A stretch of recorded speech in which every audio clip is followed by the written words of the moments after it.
Welcome, dear one.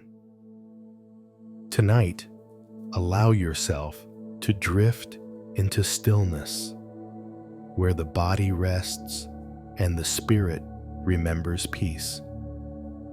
Let these timeless Zen whispers carry you beyond the noise of the day, beyond thought, beyond effort, into the calm embrace of sleep.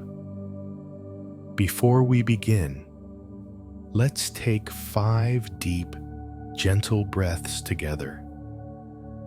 Inhale deeply through your nose. Feel the cool air filling your lungs. Exhale slowly through your mouth. Release the weight of everything that happened today. Inhale again. Feel your body soften. Exhale. Let go of every expectation. 3 more breaths now, each one slower than the last. In, 2, 3, 4, out, 2, 3, 4, 5. Let your shoulders drop. Let your jaw unclench.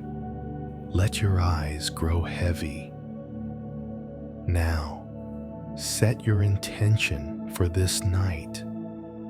Say silently within your heart, I release the day. I embrace peace. I open my heart to wisdom and rest. Feel how that intention settles gently within you, like a feather landing on still water. You are safe here. You are held by the earth, wrapped in the breath of the universe itself. As the mind quiets and the breath slows, we begin our journey into Zen. Each story that follows carries a seed, a whisper of wisdom to calm your thoughts, to ease your heart, and to guide you into the deepest sleep. We begin with our first theme, letting go and release. Sometimes, peace does not come from holding on, but from the simple act of setting down what no longer serves us. Now, let the stories unfold.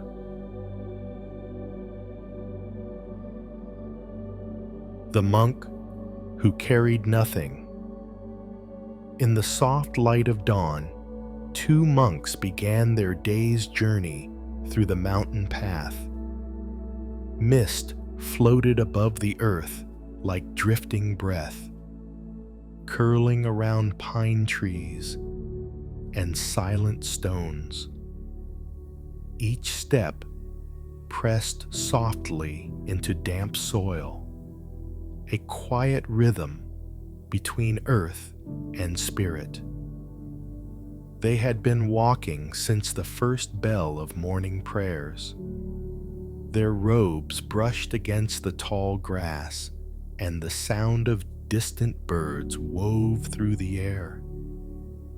The elder monk walked ahead, calm, serene, the years of discipline written in his every movement. Behind him followed the younger monk, still learning the art of stillness. He admired his master deeply, yet his thoughts often wandered like clouds pulled by unseen winds. The path wound down to a riverbank where water gleamed beneath the pale sun. The river was wider than usual. Last night's rain had fed it well.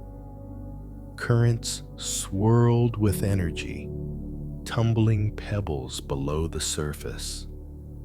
It looked alive, beautiful, yet slightly wild. Standing by the water was a young woman dressed in silk, her sandals muddy, her face drawn with worry.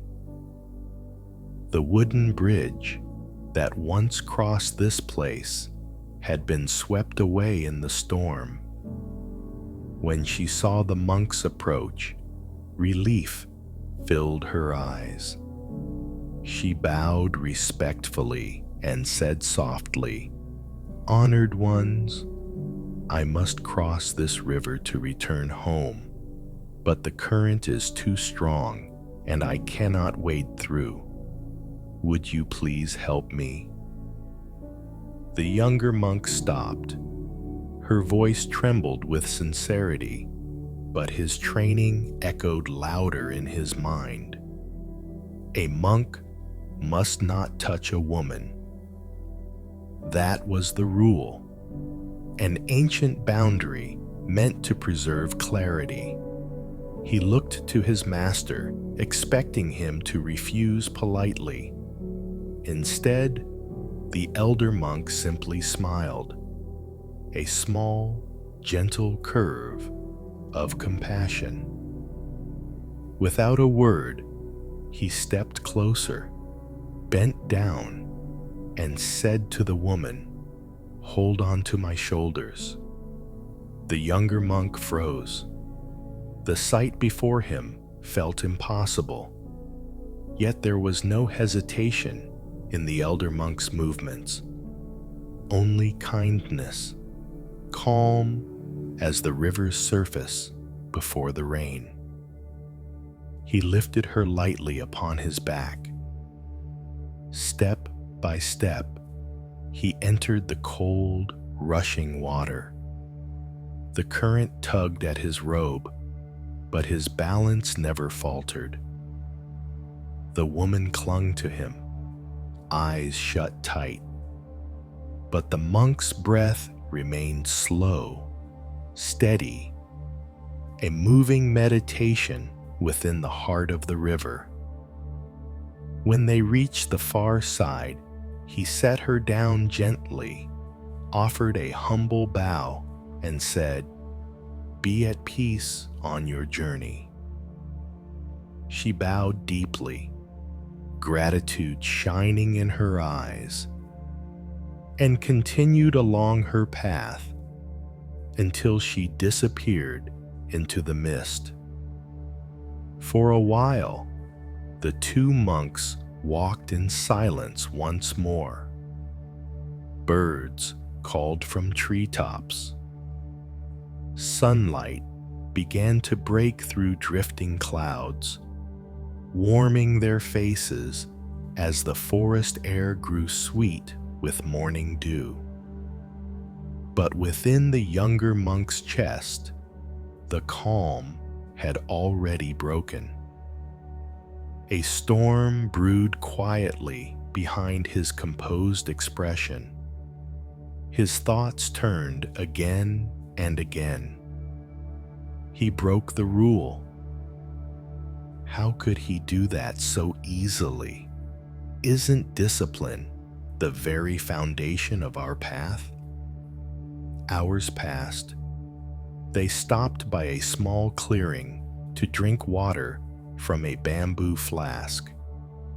Still, the younger monk said nothing, though his silence grew heavier with judgment by late afternoon when shadows stretched long over the trail.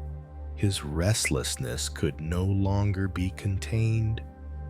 He turned to his master and spoke abruptly. "Master, forgive my question, but how could you carry that woman across the river? Our vows forbid us from even touching one. Have you not broken your discipline?" The elder monk stopped walking. He turned his gaze toward the horizon, where the river shimmered faintly in the distance, and smiled as though listening to something deeper than words.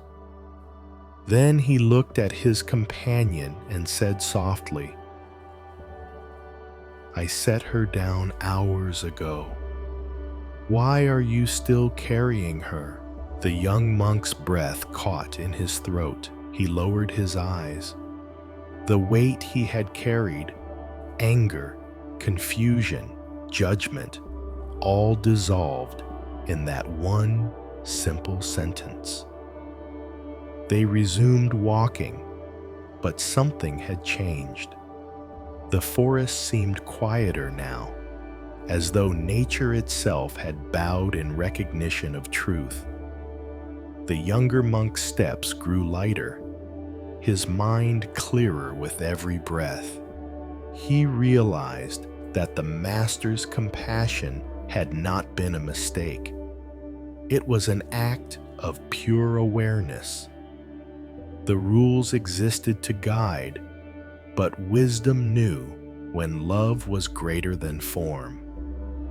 That evening, when the sun slipped behind the mountains, the younger monk knelt before his master. He whispered, "I understand now. It is not the world that burdens us. It is what we hold on to."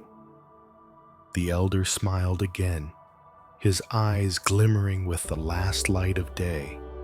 "Exactly," he said. "To carry nothing is the greatest freedom."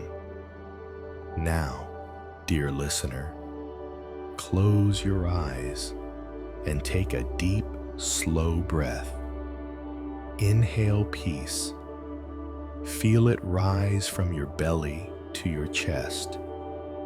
Exhale, and let the body soften completely.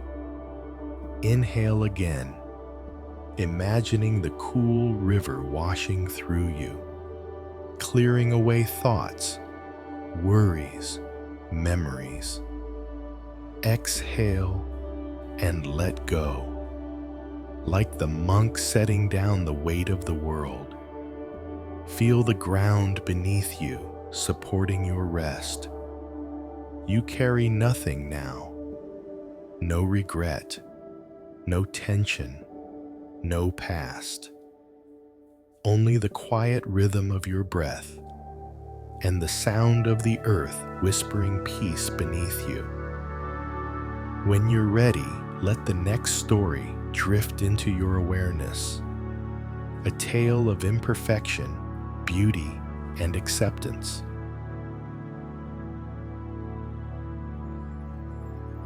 The Cracked Water Pot.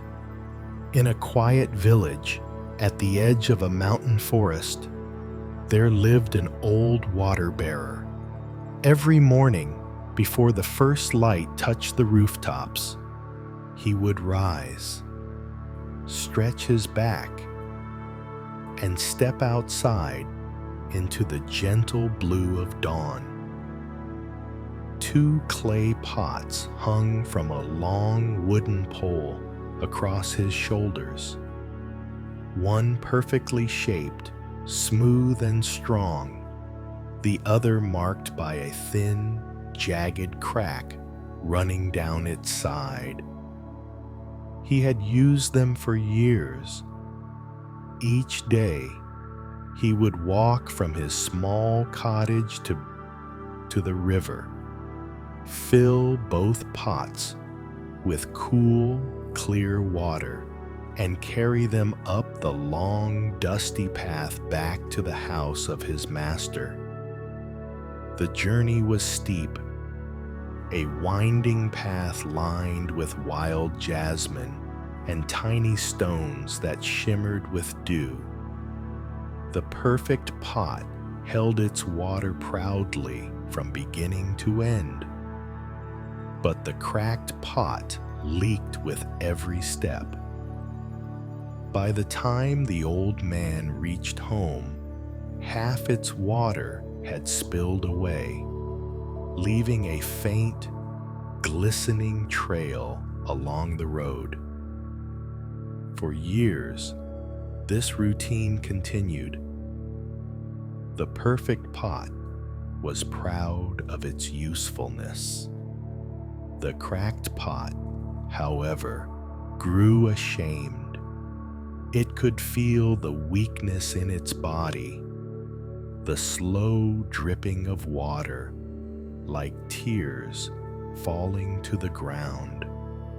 One morning, as the water bearer filled the pots again at the river, the cracked pot spoke in a quiet, trembling voice. "Master," it said, "I am sorry. Every day you work so hard to carry water, but because of my flaw, you never deliver a full measure. Please, forgive me. I am not worthy of your labor." The old man looked at the pot with gentle eyes and smiled. He said nothing at first, only lifted the pole onto his shoulders, balancing the two pots carefully as he began his walk home. But halfway up the path, he stopped. The morning sun had now risen above the trees, and golden light shimmered across the flowers by the roadside. "Look," he said softly, turning toward the cracked pot. "Do you see the flowers on your side of the path? How they dance in the wind, how they catch the light?" The pot was silent. "I always knew about your crack," the man continued, "so I planted seeds along your side of the path, and every day, as we walked together, you watered them. While the other pot carried perfection, you carried life." The cracked pot listened, feeling warmth spread through its worn clay. For the first time, it noticed the beauty around it, the trail of color that stretched behind them, bright marigolds, bluebells, and wild daisies waving like small lanterns in the sun. It realized that what it thought was weakness had been quietly nurturing the earth all along. The old man smiled. "You see," he said, "each of us serves the world in our own way. Sometimes, what we call imperfection is simply a different kind of purpose." They continued walking, and though the pot still leaked, its heart felt light, almost weightless, for it had discovered the secret joy of being exactly as it was. That night, as moonlight spread over the valley, the flowers along the path shimmered silver beneath the stars. The old man rested by his window, a gentle smile on his face. Tomorrow, he would walk again, and the cracked pot would continue to bless the earth with every drop it released. The moonlight touched the pot gently through the window, and for the first time, it did not wish to be whole. It simply was, and that was enough. Now, dear listener, let your breath become soft and easy, like water flowing down a quiet hill. Inhale slowly and imagine drawing in the same light that nourishes the flowers. Exhale gently and feel your worries melting away, drop by drop. Inhale, accepting yourself completely, cracks, edges, stories, and all. Exhale, releasing the need to be perfect. Know that every imperfection in you has watered something beautiful, perhaps unseen, but always alive. Tonight, you rest as you are, whole in your incompleteness, perfect in your being. When you're ready, allow the next story to find you, a tale about light in the mist and the quiet mystery of unseen purpose.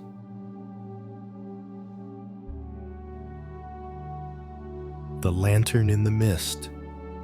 In a small mountain village blanketed by evening fog, a Zen master lived quietly in a modest wooden hut.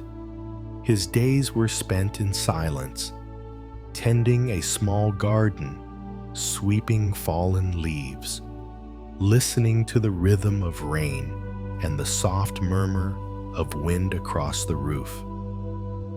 People came from distant valleys to seek his wisdom. Some brought questions of life and death. Others asked about peace, happiness, or the meaning of awakening. He would listen carefully and sometimes answer with only a smile. One evening, as twilight deepened and the first stars appeared, a blind man came to visit him. He carried a long bamboo cane, his steps steady and sure despite the dark. The villagers respected him deeply. He was known for his clear heart and gentle spirit, though his eyes had never seen light. The master welcomed him inside and offered tea.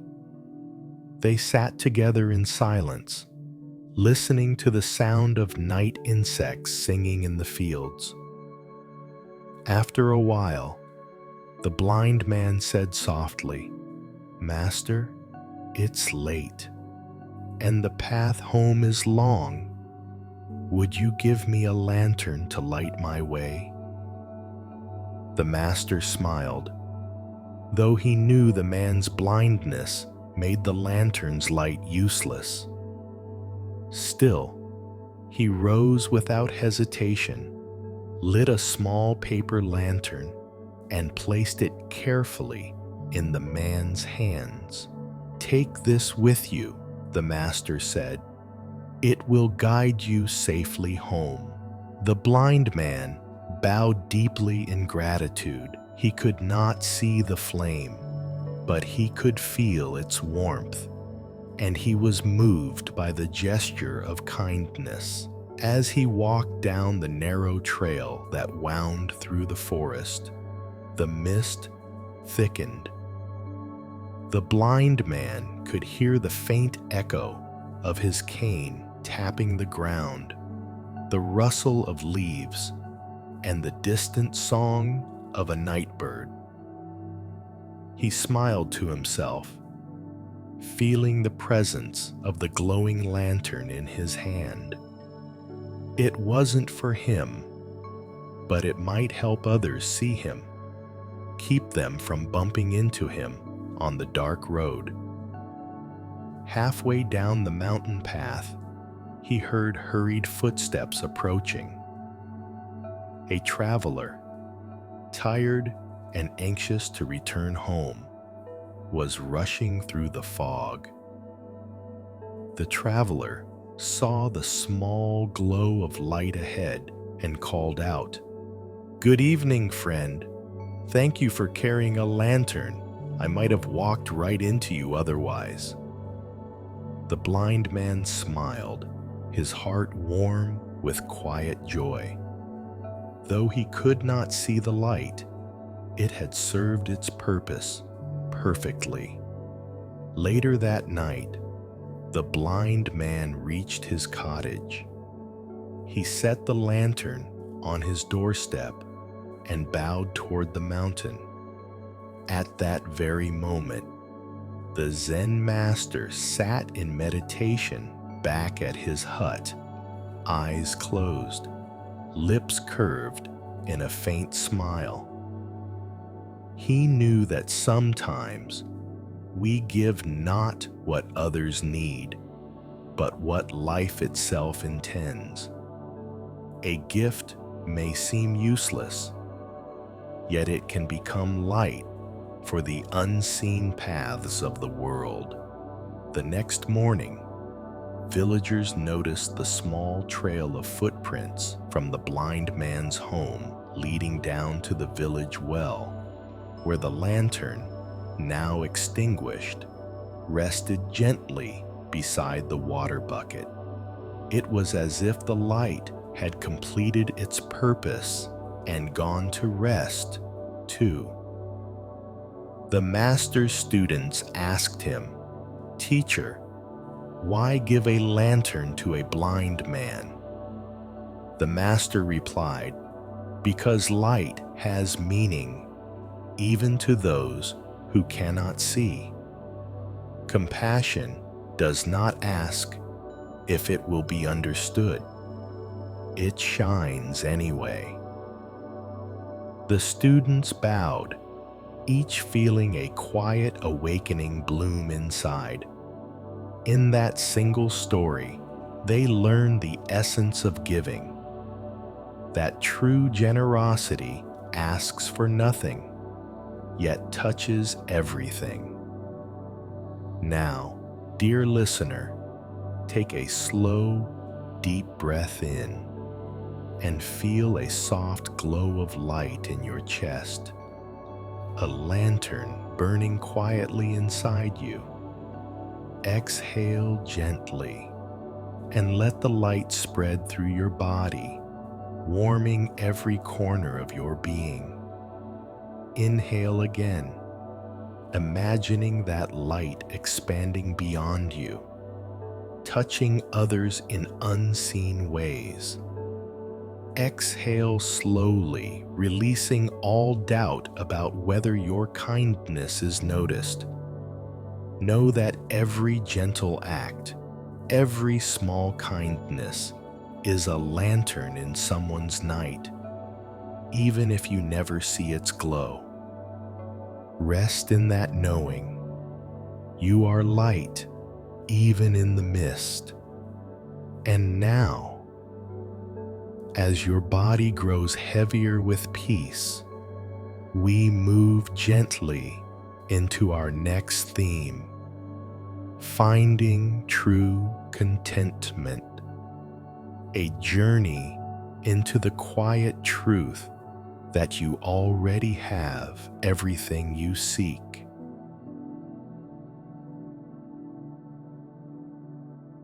The Beggar's Golden Bowl. In a quiet corner of an ancient city, there lived an old beggar. Every day, he sat beneath the shade of a banyan tree, beside the market road that led to the temple gates. He was a small, thin man, his robe faded, his sandals worn, his eyes gentle but clouded with years of dust and sunlight. Before him lay a single wooden bowl. It was smooth from years of use, its rim chipped and darkened from countless hands. Each morning, the beggar would bow to the rising sun and whisper a prayer of gratitude for the day. Then he would take his place by the road, hoping for the kindness of strangers. Sometimes, a farmer would drop a few grains of rice. Sometimes, a child would place a single flower. Most days, the bowl held very little, yet the beggar always smiled. One afternoon, as the golden light of dusk touched the market stalls, a wealthy merchant stopped before him. The merchant was well known for his fortune. Rings on every finger, silk robes heavy with color. He looked down at the beggar and said, "Old man, Why do you waste your life here, waiting for others to feed you? Have you no ambition, no dream of wealth?" The beggar smiled, his voice soft as wind brushing over water. "I dream only of the next breath," he said, "for it too is a gift." The merchant frowned, shaking his head, and walked away. But the beggar remained, unmoved, the peace on his face shining brighter than gold. Years passed. The beggar grew older. His hair turned white, his back curved like a willow branch.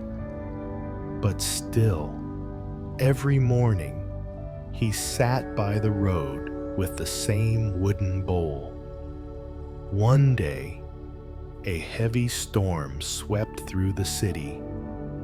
Wind howled down the streets, rain poured from the heavens, and lightning split the sky in blinding flashes. The beggar took shelter beneath his banyan tree. When the storm passed, he returned to find his small hut washed away and his old bowl buried beneath the mud.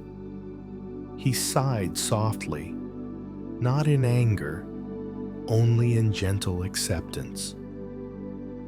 With trembling hands, he began to dig through the wet earth until his fingers touched something solid.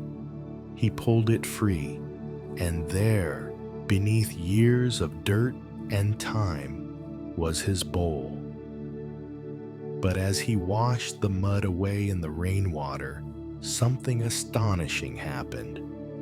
Beneath the dull surface, the bowl gleamed. Golden light shimmered from its surface. It was not wood at all. It had always been solid gold. The beggar stared at it in wonder. For decades he had carried this treasure, eating from it, begging with it, believing it was worthless. He laughed softly, not from greed, but from the deep joy of realization. "All this time," he whispered, "I was rich and never knew." The next morning, the beggar did not sit by the road. Instead, he walked through the village, offering rice and fruit to the hungry. He gave to children, to widows, to weary travelers, and with every act of giving, the bowl seemed to shine brighter, not from gold, but from the warmth of his heart. Years later, when the beggar's body grew frail and still, the villagers gathered to remember him. They said he had possessed nothing, and yet had given more than any man they knew.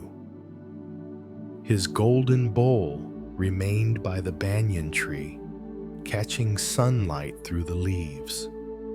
Sometimes people passing by would pause and smile, as if feeling something familiar stir inside them, a reminder that what they sought was already within. And so, the story lived on. The beggar who discovered his bowl was gold was never poor again, not because of wealth, but because he realized the truth of enough. Now, take a slow breath in and feel that same golden warmth within you. Inhale deeply, as if breathing in sunlight through your heart. Exhale slowly, letting go of every thought that whispers, "I am not enough." Inhale peace. Exhale, striving. Inhale, gratitude. Exhale, comparison. You are already whole. You have always been whole. Every breath you take tonight is a reminder of your hidden gold, quiet, radiant, waiting within. Now, as your body grows softer and your heart rests in its own completeness, let the next story find you. A gentle tale of a garden that blooms without witness.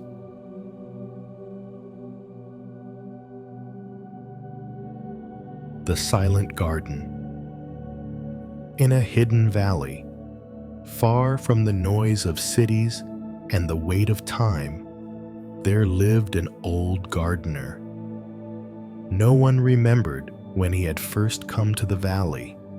He simply seemed to belong there, like the moss on stones or the dew upon morning grass.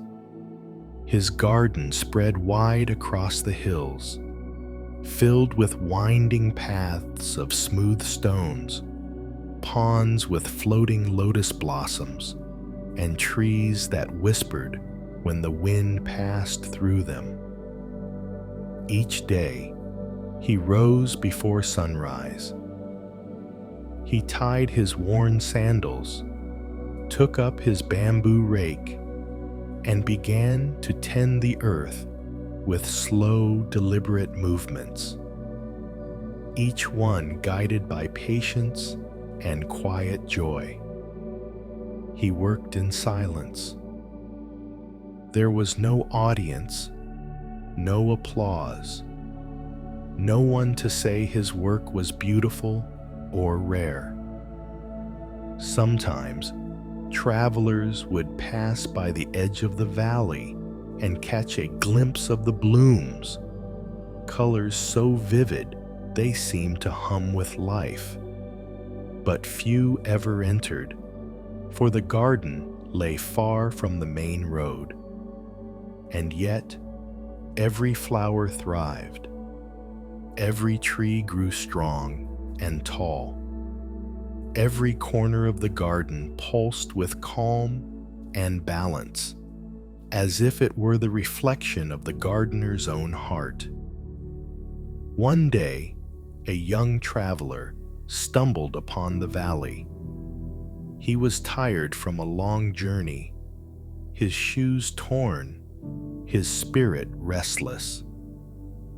When he saw the garden, he stopped in awe.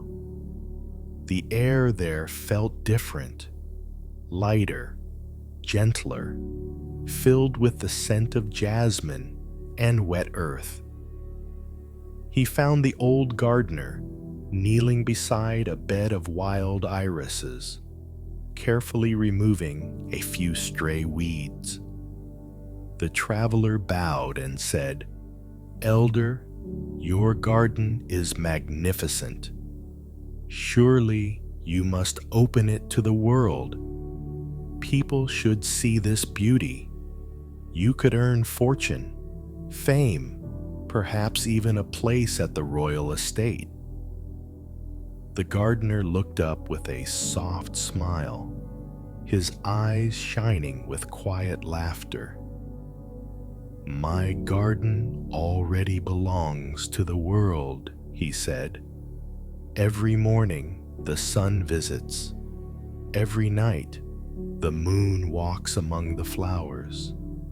The birds sing praises without invitation. What more do I need?" The traveler frowned. "But don't you feel lonely here, working so hard with no one to admire your effort?" The old man chuckled, the sound as light as falling petals. "Lonely?" he said. "I am never alone.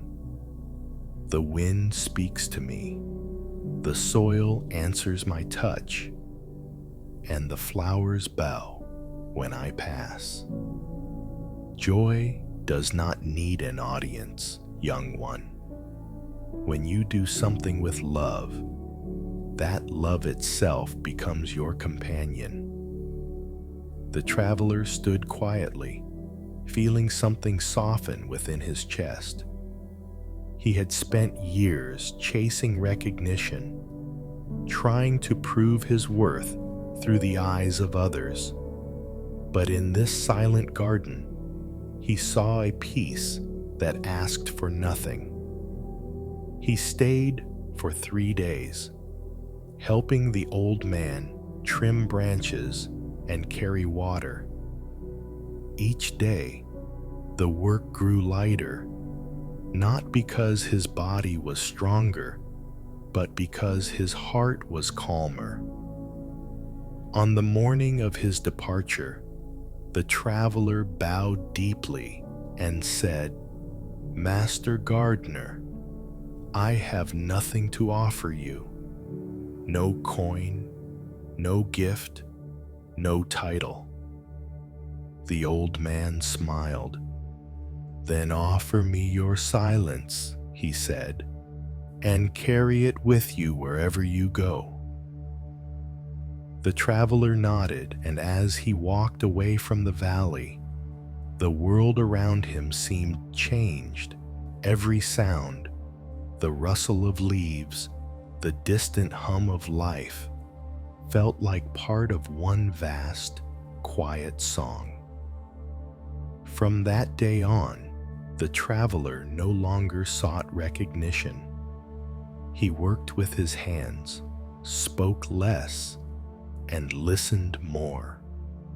Sometimes, in the stillness of night, he would close his eyes and see again the silent garden, a place where beauty bloomed not to be seen, but simply to be. Now, dear listener, take a slow, deep breath in and feel yourself standing in that garden. Inhale gently, the scent of rain on earth, the softness of green around you. Exhale slowly and release the need for praise, approval, or proof. Inhale again, feeling gratitude for the simple act of being. Exhale, letting silence fill the space within. Joy needs no audience. Peace asks for no witness. In this breath, in this still moment, you are complete. And now, as your body grows heavier, your breath quieter, let the next story unfold. A tale of a king, 3 simple questions, and the truth that everything you need is already here, in the present moment.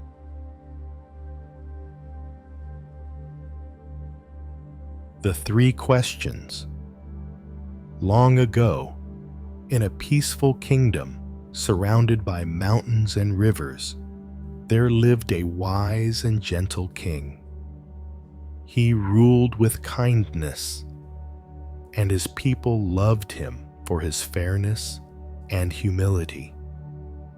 Yet as the years passed, the king began to feel a quiet restlessness growing in his heart.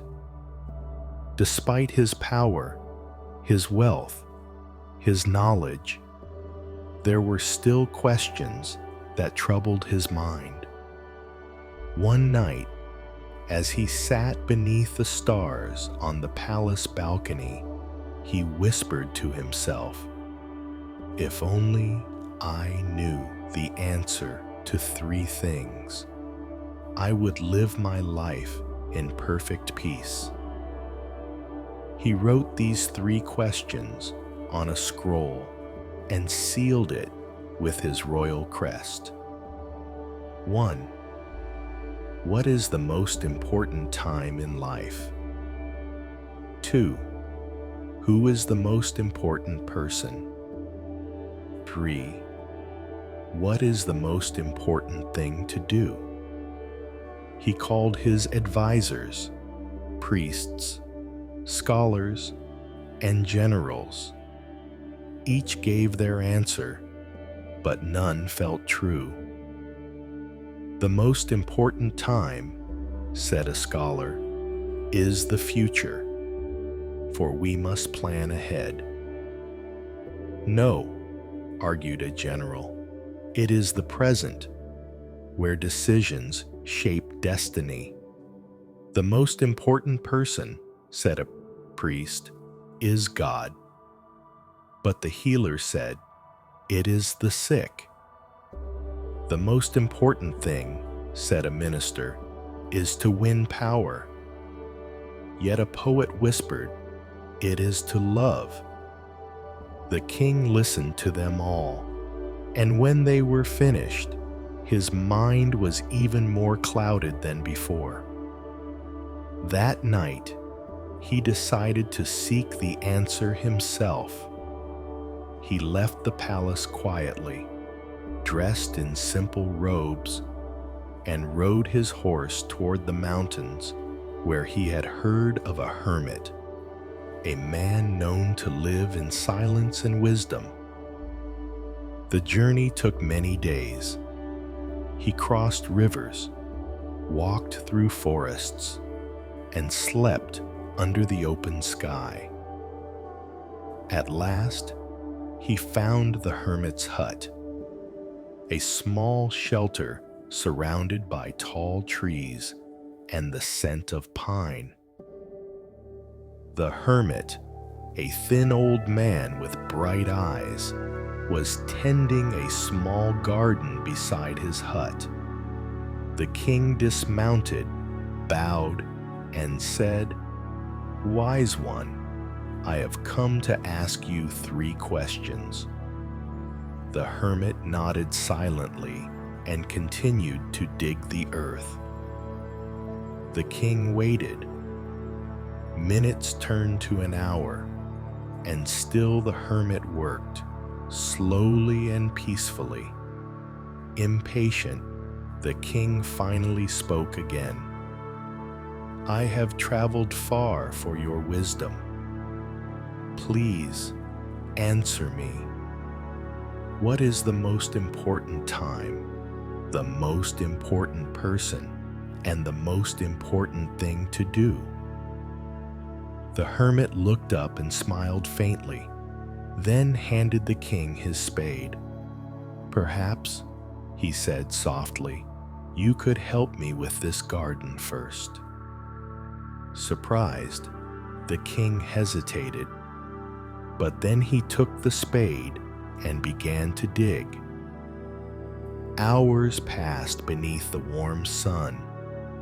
His royal hands, unused to labor, grew sore and blistered, but something about the work felt grounding, almost cleansing. As evening fell, a man suddenly came running from the woods, clutching his stomach and falling to the ground, bleeding. The hermit rushed to his side, and the king, forgetting his rank, tore his robe into bandages and pressed them against the wound. All night they worked to save the man. Finally, exhausted, the king fell asleep on the floor of the hut. When he awoke the next morning, the man was awake too, pale but alive. Seeing the king, the man began to weep. "Forgive me," he said. "I am your enemy. I swore to kill you for the death of my brother. But last night, you saved my life. If I live, I will serve you forever." The king took his hand gently. "There is nothing to forgive," he said. "Rest now and be well." Later that morning, The king went outside to find the hermit again. He bowed and said, "Wise one, please, before I return home, tell me the answer to my questions." The hermit smiled, leaning on his spade. "You have already learned them, my king," he said. "The most important time is now, for it is the only moment we ever truly have. The most important person is the one you are with, for no soul crosses your path by accident. And the most important thing to do is to do good for that person, because love is what makes this moment sacred." The king bowed deeply, tears glimmering in his eyes. He understood at last. When he returned to the palace, he ruled no longer as a man seeking answers, but as one living the truth. He no longer worried about the future or the past. Each breath, each meeting, each act of kindness became his meditation. And the kingdom flourished, not through laws or power, but through the quiet strength of presence. Now, dear listener, take a deep, slow breath in. Feel the air fill your body. This moment, right here. Exhale gently, releasing all thoughts of what was or what will be. Inhale again. Feel life pulsing softly within you, the rhythm of existence in every heartbeat. Exhale slowly, letting your mind settle like clear water after rain. There is only this breath, this presence, this sacred now. You are not late. You are not behind. You are right where you need to be. Now, rest in that truth. And as your body drifts deeper into peace, let us move gently into our next theme. Wisdom in simplicity, where awakening hides in the most ordinary moments.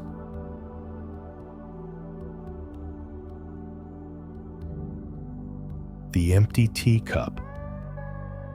In a quiet mountain town, hidden behind rows of cherry blossom trees, there lived a Zen master known for his deep calm and quiet laughter.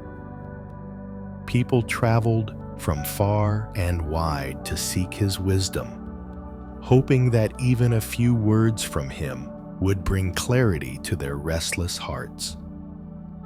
One spring morning, a university professor arrived at the monastery. He was a man of great reputation, learned, respected, and endlessly talkative.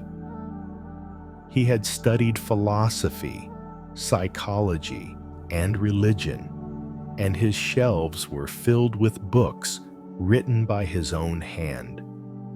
But inside, he carried a weariness that no amount of knowledge could soothe. He had read everything, yet peace remained a stranger to him. So he came to the Zen master's home, his mind full of questions and expectations. The master welcomed him warmly, bowing gently, and invited him inside for tea. They sat facing each other on straw mats. Outside, the sound of wind brushed softly against the shoji doors. The professor began to speak of concepts, doctrines, and theories he had gathered over the years. He quoted ancient texts, compared teachings, and asked endless questions about enlightenment. The master smiled quietly but said nothing. Instead, he reached for the teapot and began to pour. Steam rose gracefully into the air, curling between them like a wisp of thought dissolving into silence. He poured tea into the professor's cup, slowly, steadily, until the cup was full. But he did not stop. The tea began to overflow, spilling over the sides, dripping onto the table, and soaking into the professor's robes. "Stop!" the professor exclaimed, startled. "The cup is full. It can't hold any more." The master set down the teapot and looked into the man's eyes. With a calm voice, he said, "Exactly. Like this cup, you are full of your own ideas and opinions. How can I show you Zen unless you first empty your cup?" The professor froze. The words struck deeper than any philosophy he had studied. For the first time in his life, he realized how tightly he had been clinging to his knowledge, his identity, his need to understand. He bowed his head slowly. "Teach me to empty it," he whispered. The master smiled. "There is nothing to teach," he said softly, "only to let go." That afternoon, as the rain tapped gently against the roof, the professor sat with the master in silence. No words were spoken, no teachings were given.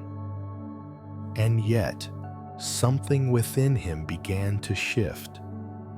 The noise in his mind softened. The layers of argument, logic, and pride melted away like snow under the warmth of the sun. He noticed the smell of wet earth, the sound of a single droplet falling into the garden pond, the rising steam from the teacup before him, each detail perfectly alive, perfectly complete. In that quiet moment, he understood what the master meant. That wisdom is not found in accumulation, but in surrender. When he left the monastery days later, he carried no new answers, no scriptures or formulas, only an empty space within him, vast and peaceful. And in that space, everything fit perfectly. As he walked down the mountain trail, a gentle wind passed through the trees, and cherry blossoms fell around him like whispers of gratitude. Each petal that touched his skin reminded him, when the cup is empty, life pours itself in effortlessly. Now, dear listener, close your eyes and take a slow, gentle breath in. Inhale deeply and feel the space inside your chest begin to open. Exhale softly, letting go of thoughts, plans, and the need to understand. Inhale again, fresh, clear air filling the empty space. exhale, releasing everything that weighs upon the mind. Your mind is the teacup. Let it empty. Let silence pour in. Let peace become your only thought. And now, as your breath grows slower and your heart lighter, let the next story begin. A tale of a man who wished to be everything but himself, only to discover the quiet strength of accepting who he truly was.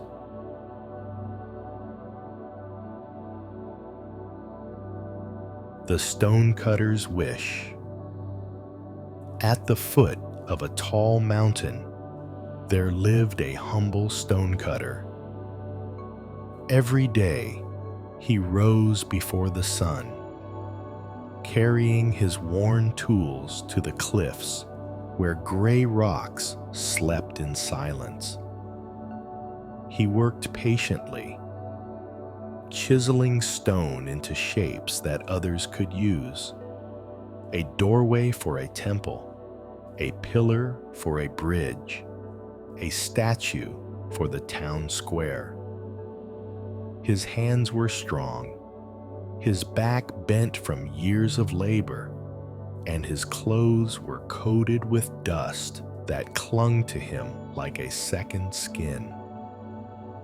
When he walked through the streets of the city, no one noticed him. He was just another man among many, a worker whose sweat built the world, but whose name no one remembered. One afternoon, as he rested beneath a tree, he watched a rich merchant pass by, riding a horse draped in silk and gold. Servants followed behind, carrying treasures. The stonecutter sighed softly. "Oh, how powerful that man must be," he thought. "He has everything: comfort, respect, freedom. If only I could be like him, I would never have to suffer again." Just then, a gentle breeze brushed his face, and he heard a voice, quiet and shimmering, like wind moving through a flute. "Your wish is granted." The world spun softly around him. When he opened his eyes, he was no longer holding his chisel. He was dressed in silk. Gold rings sparkled on his fingers. He sat atop a grand horse as people bowed before him. He had become the merchant. For a time, he was happy. He commanded respect wherever he went.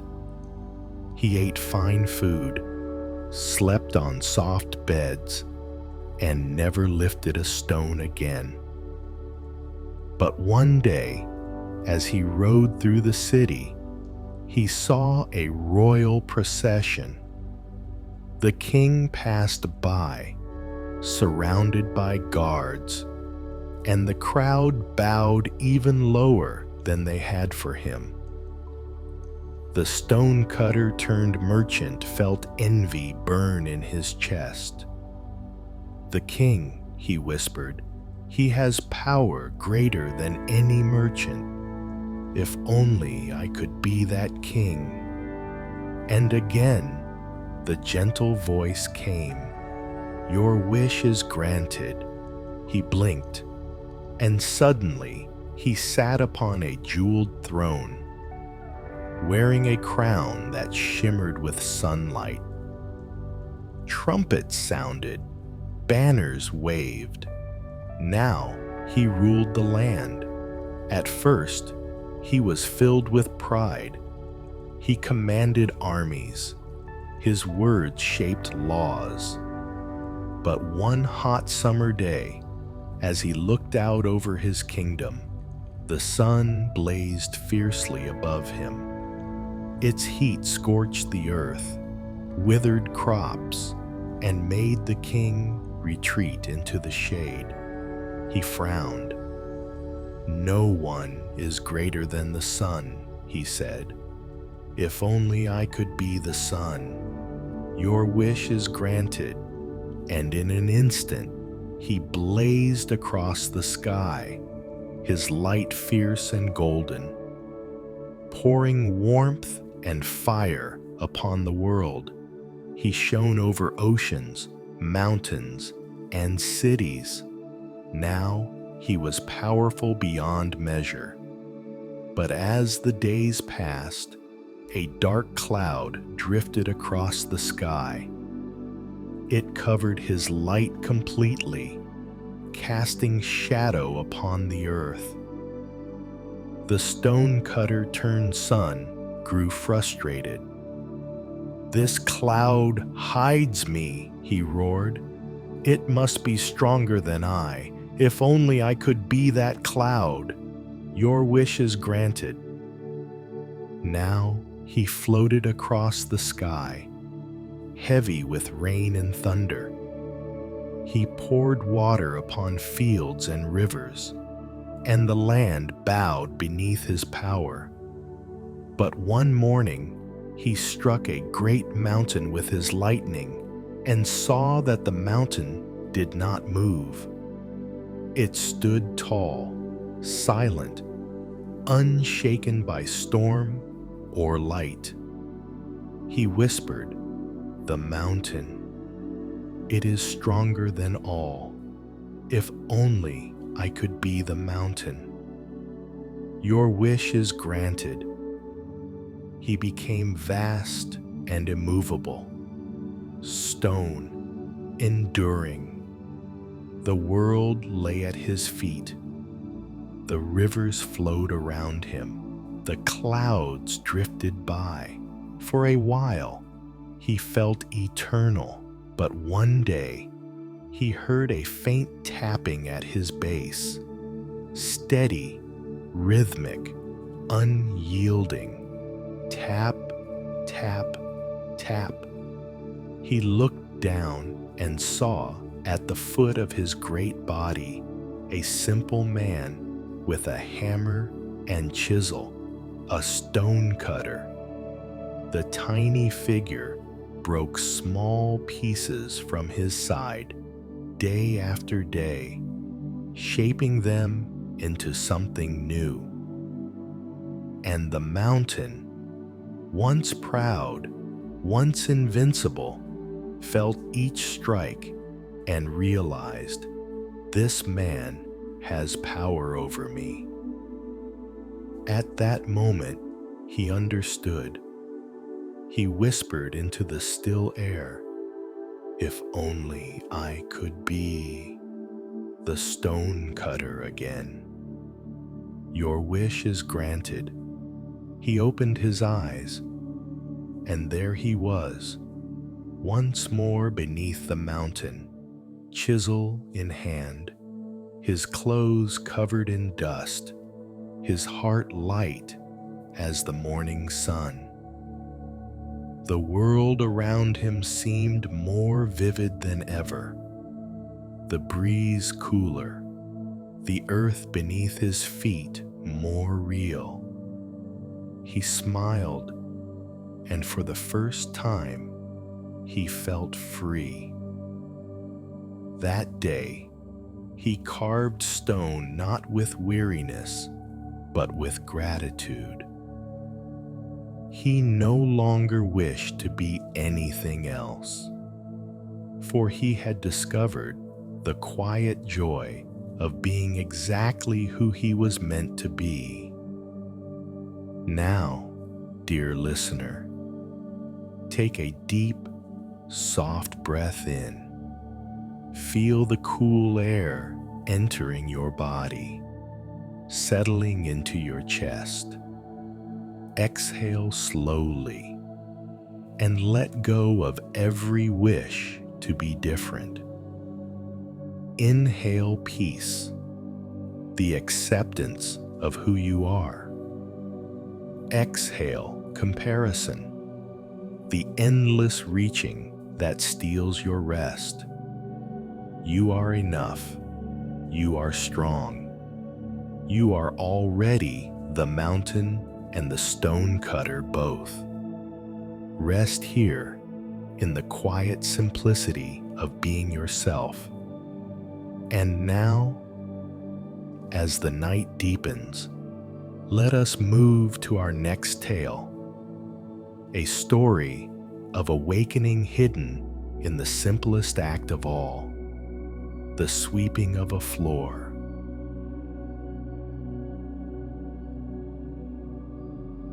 The Master's Broom. In a quiet Zen monastery at the edge of the mountains, the air was always fresh, and time seemed to move slower than anywhere else. The monks there lived simple lives. They rose before dawn, chanted under the morning sky, and worked through the day with humble hearts. Among them was a young monk named Rio. He was new to the monastery, eager, curious, and burning with the desire to reach enlightenment.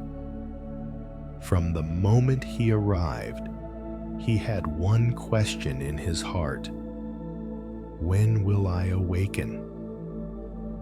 Every day, he studied the scriptures, meditated for hours in the cold hall, and tried to still his thoughts. But peace felt distant, like a reflection on water he could never touch. One morning, he gathered the courage to approach the abbot, a gentle old master known for his silence and subtle humor. Rio bowed deeply and said, "Master, please teach me the path to enlightenment. I have come to dedicate my life to awakening." The master looked at him quietly for a long time. Then he smiled and said only one sentence: "First, sweep the floor." Rio blinked in surprise. He thought he had misheard. "Sweep the floor?" he asked. The master nodded, still smiling. "Yes, sweep the floor." Confused but obedient, Rio took a broom and began to sweep the temple courtyard. Dust rose gently into the morning light. He swept the same stones where countless monks had walked before him. At first, his mind buzzed with questions. What lesson is this? He thought. Is there a hidden meaning in sweeping? Perhaps it symbolizes clearing the mind. He tried to make the broom a sacred object, to force enlightenment out of the act itself. But after a while, his back ached, his arms grew tired, and he realized he was just sweeping. So he sighed and simply continued. Days turned into weeks. Each morning, Rio rose with the sun, took his broom, and swept the courtyard, sometimes under golden light, sometimes beneath rain or drifting leaves. Little by little, something began to change. He stopped thinking about enlightenment. He stopped analyzing the act. He began to notice the rhythm, the sound of straw brushing stone, the scent of the earth, the feeling of air moving through him with each motion. One morning, as he swept, a single ray of sunlight broke through the clouds, illuminating a swirl of dust dancing in the air. time seemed to stop. There was no broom, no courtyard, no I or you, only the soft flow of life, simple, whole, complete. At that moment, Rio felt something open quietly inside him, a vast stillness, gentle and boundless. It wasn't a lightning strike of revelation, nor a divine vision. It was simply the realization that everything he had been seeking was already here, in the motion of his hands, in the sound of the broom, in the act of being fully present.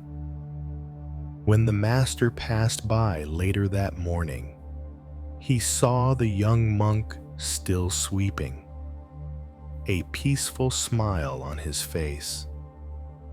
The master said softly, "So, Rio, have you finished sweeping the floor?" The young monk bowed deeply. "Master," he said, "the floor will never be truly clean, but I am beginning to understand." The master's eyes shone with quiet joy. "Good," he said, "then keep sweeping." Years later, Rio became a teacher himself. When students asked him how to find enlightenment, he would smile and hand them a broom.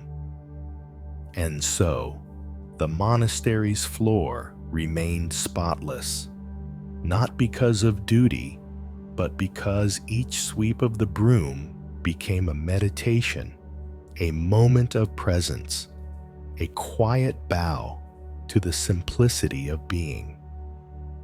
Now, dear listener, take a slow, deep breath in. Inhale peace, the simplicity of this moment. Exhale gently, letting go of striving, seeking, effort. Inhale again. Feel the calm rhythm of your own breath. Exhale, and imagine sweeping your thoughts clean, one gentle motion at a time. Enlightenment is not hidden. It lives in every breath, every sound, every act done with presence. Let yourself rest in that truth. Nothing to reach, nothing to fix. Just this quiet moment and the steady rhythm of life breathing with you. And now, as your body softens further into rest, let us move into the next theme: inner peace and stillness. Stories of the moon, the storm, and the flame within, guiding you deeper into serenity and sleep.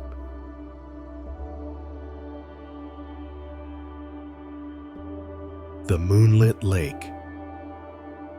Far beyond the noise of the villages, where the world breathed in long, slow rhythms, there was a lake. It was hidden deep within a forest of pines, its surface smooth as polished glass. At night, the moon would rest upon it, casting a silver path that seemed to lead straight into eternity. Near this lake lived a young student of Zen named Akio. He had studied under a master for many years, learning meditation, chanting sutras, and training his mind to be still. But no matter how long he practiced, his thoughts would not stop moving. They came and went like restless fish beneath the water's surface. One evening, After another day of struggling to find silence, he went to his master and bowed deeply. "Master," he said, "no matter how I sit, how I breathe, my mind refuses to be still. How can I ever see truth if the water inside me is always disturbed?" The master looked at him for a moment, then smiled gently and said, "Come to the lake with me tonight." They walked together through the forest, their lanterns swinging softly in the darkness. The moon had risen high, and the lake shimmered like a vast mirror of liquid light. The master sat down on the shore, folded his hands in his lap, and said, "Look into the water." Akio knelt beside him and gazed at the lake.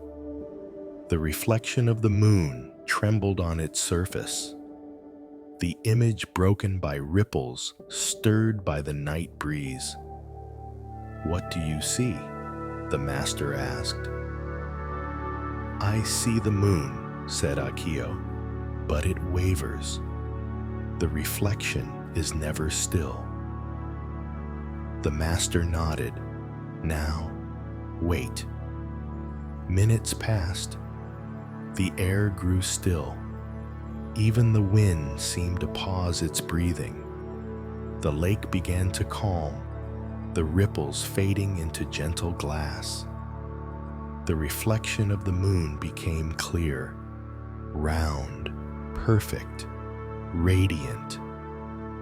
The master said quietly, "The moon was always there, but you could not see it clearly until the water became still."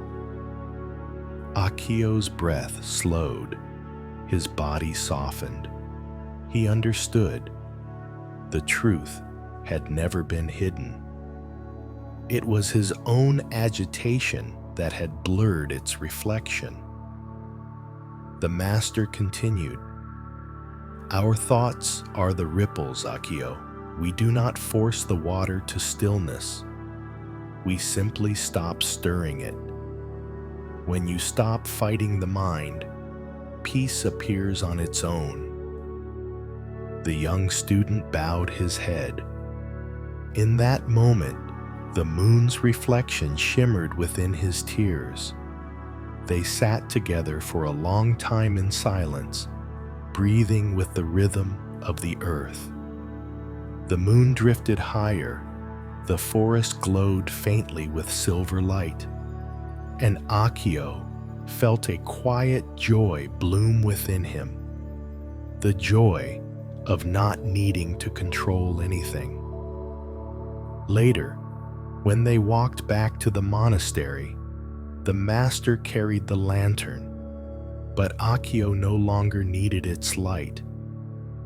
The moon within the lake was shining now inside his heart. From that day on, his meditation changed. He no longer tried to empty his mind. He simply let it be. When thoughts came, he watched them like ripples. When they faded, he watched the stillness beneath. And with time, the reflection of truth became clear and constant, like the moon on a calm night. Now, dear listener, take a deep, slow breath in. Inhale peace, as if drawing the cool light of the moon into your body. Exhale slowly, letting the ripples in your mind soften and fade. Inhale, and feel yourself becoming still, like a quiet lake under silver skies. Exhale, and rest in that stillness. Remember, the moon was always there, Peace was never missing. Only the waves of thought kept you from seeing it. Now, the water is calm. The reflection is clear. You are at peace, and as you rest in this still, moonlit quiet, let us move gently to our next story, a lesson whispered through storm and wind, where even in chaos, the wisdom of surrender reveals true strength.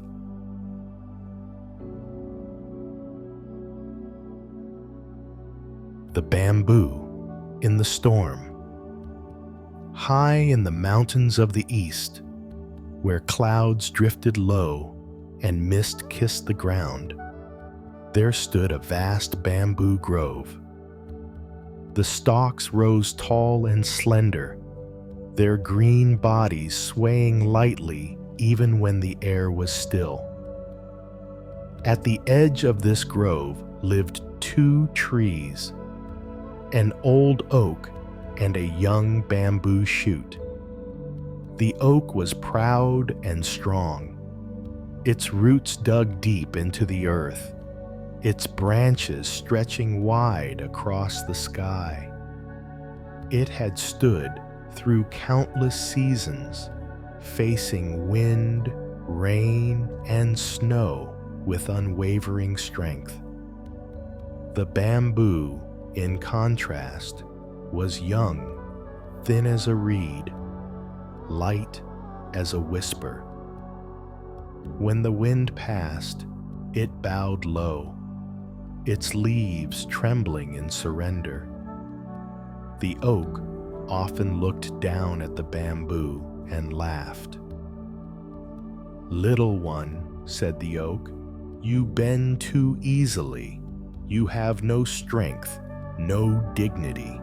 Stand tall, as I do, and the world will respect you." The bamboo swayed gently and replied, "Perhaps, mighty oak, we were given different ways to live." Seasons passed. The two trees grew side by side. The oak, thick and immovable. The bamboo, tall and supple, always moving with the breeze. Then, one summer evening, dark clouds gathered over the mountains. The wind began to howl, and the sky split open with lightning. A storm, unlike any other, swept through the forest.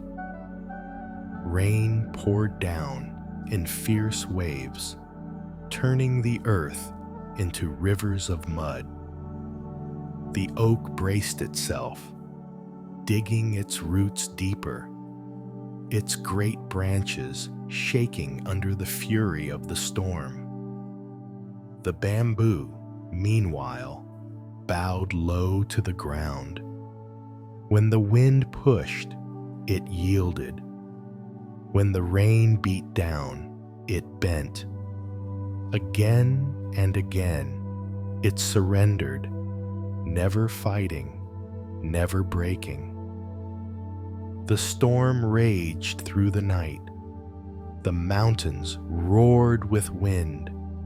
Trees snapped, branches fell, and the mighty oak groaned as lightning struck nearby. When morning came, the rain finally stopped. The air smelled of wet earth and new beginnings. The bamboo rose slowly, shaking off droplets from its leaves. It looked around and saw the oak lying broken on the ground, its massive trunk split by the storm. The bamboo bowed its head in sorrow. "Dear friend," it whispered, "you stood firm against the wind, but perhaps it was never the wind you needed to fight." From that day forward, the grove whispered a quiet lesson to all who passed through. The bamboo survives not because it resists, but because it yields. Strength is not always found in standing tall. Sometimes it lives in the grace of bending, the wisdom of knowing when to bow. Years later, a wandering monk came to meditate beneath the same grove. He sat by the fallen oak, listening to the sound of rain dripping from bamboo leaves. He smiled and said to himself, "The bamboo bends and survives. The oak resists and breaks. So too must the heart learn to yield, to let life pass through it without fear." Now, dear listener, take a slow, deep breath in. Inhale the calm after the storm, the freshness of new air filling your lungs. Exhale slowly and let go of every resistance in your body. Inhale again. Feel your spine lengthen, your shoulders soften. Exhale and allow yourself to bend, to release, to trust. The oak tried to conquer the storm. The bamboo danced with it. Tonight, let yourself dance too, with life, with breath, with the changing wind of your thoughts. There is no need to stand rigid. Peace flows through those who can move, who can bend without breaking. And now, as the air grows still again, let us move to our final story. A tale of a single flame in the darkness, and the light that never wavers, no matter how fierce the wind becomes.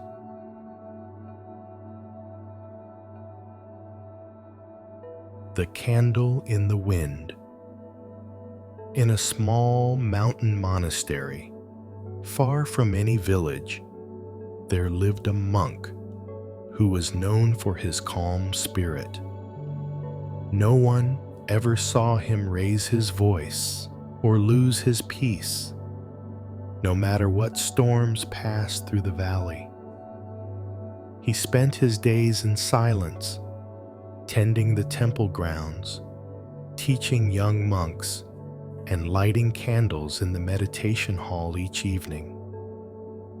The hall was vast and open, its wooden beams darkened with age.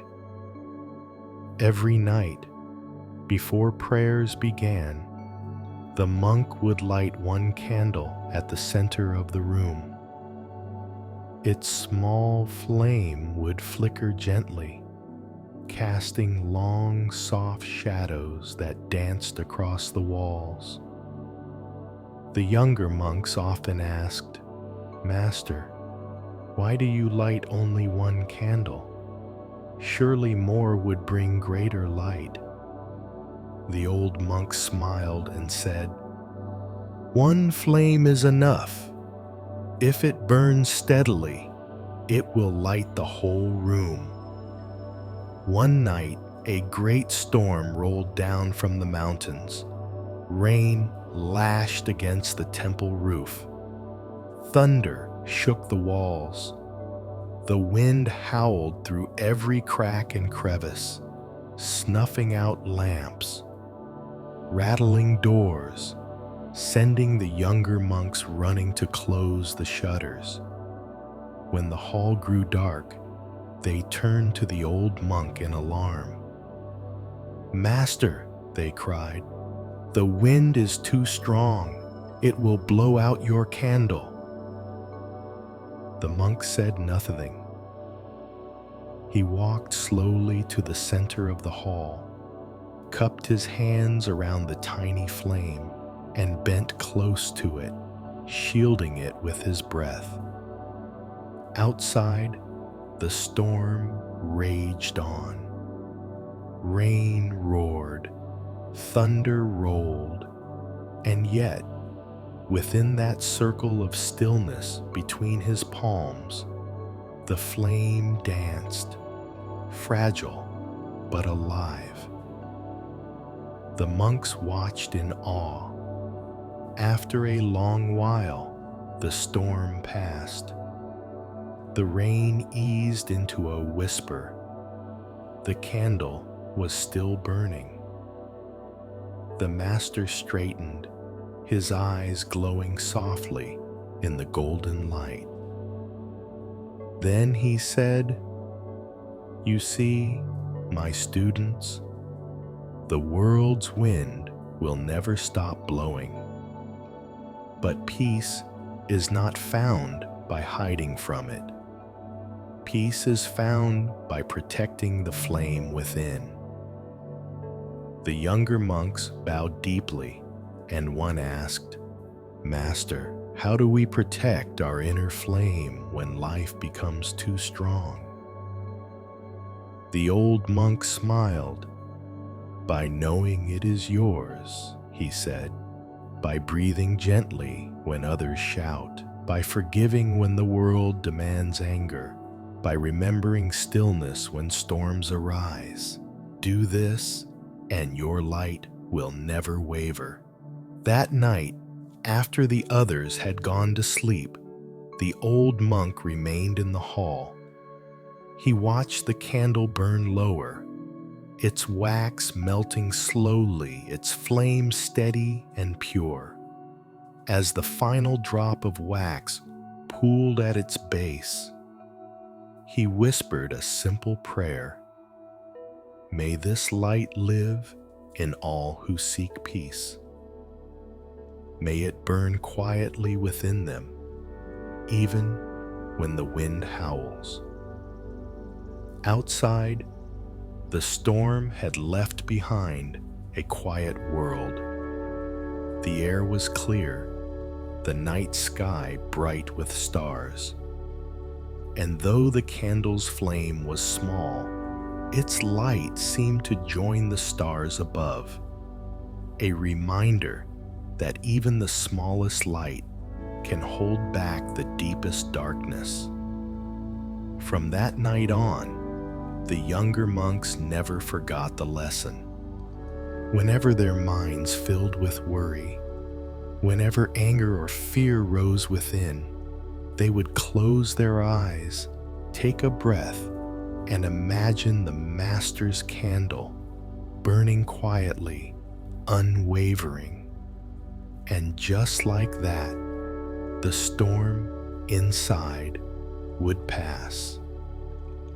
Now, dear listener, take a deep, gentle breath in. Feel a small light glowing in the center of your chest, soft, golden, warm. Exhale slowly and imagine that light steadying, protected by the calm of your breath. Inhale peace, the flame brightens. Exhale release, the wind outside grows still. No matter how strong the storm, no matter how heavy the day, this light within you remains untouched. It has always been here. It will always be here. Let it guide you now into deep rest, a peace that no wind can shake, no darkness can extinguish. And as you drift into sleep, let this final image remain in your heart. A single flame shining quietly in the dark, steady, eternal, unafraid of the wind. You have journeyed far tonight, dear listener. through rivers and mists, through mountains and moonlight, through stories that whispered of peace, simplicity, and truth. 12 ancient tales, each a lantern lighting the path back to the quiet place within. Now, there is nowhere else to go, nothing more to seek. You have arrived here, in this breath, in this stillness. You are home. The monks have returned to their temples. The rivers have grown still. The moon rests upon the lake. The candle's flame continues to glow softly in the silent hall of your heart.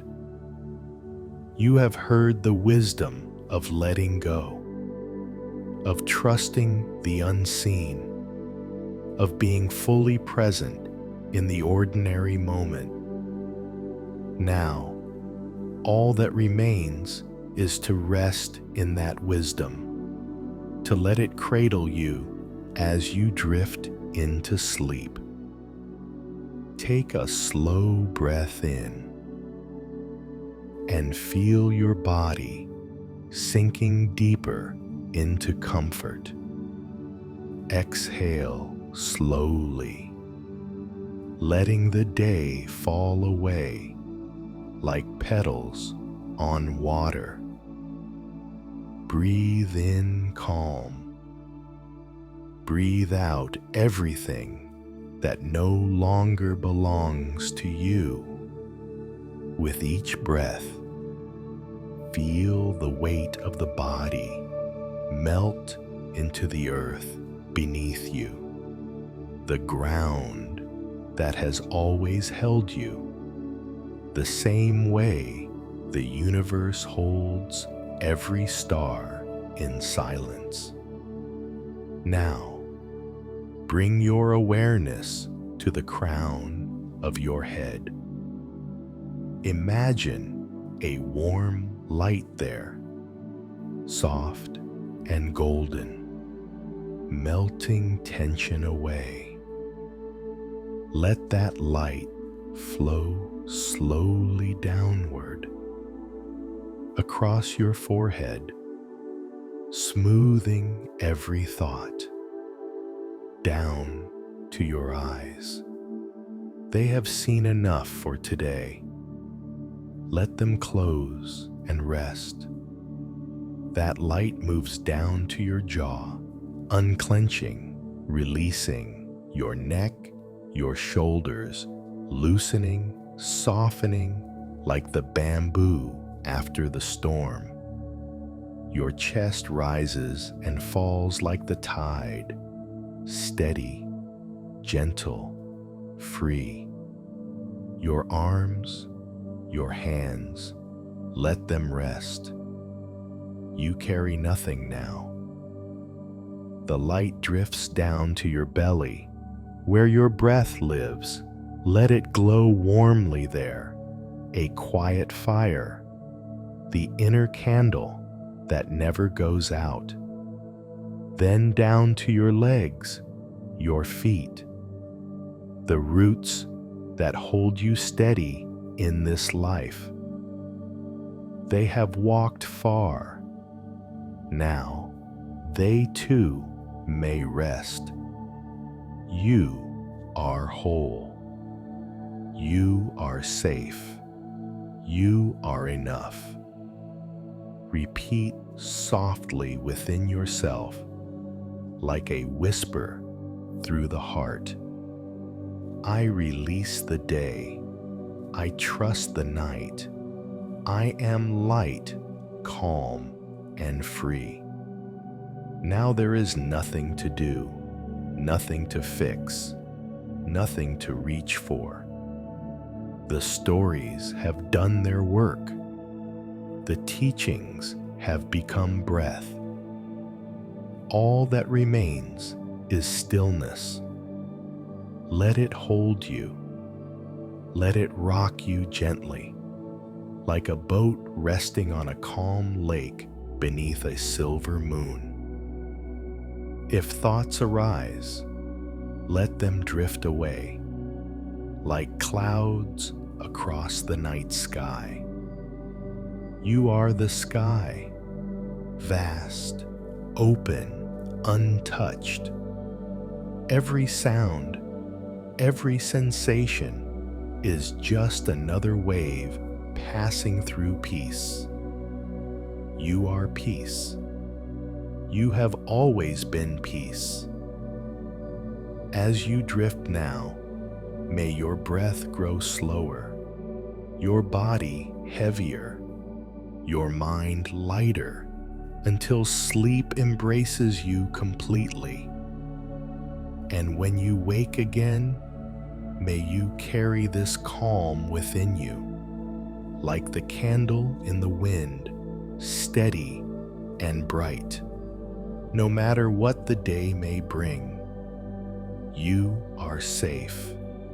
You are peaceful. You are home. Good night.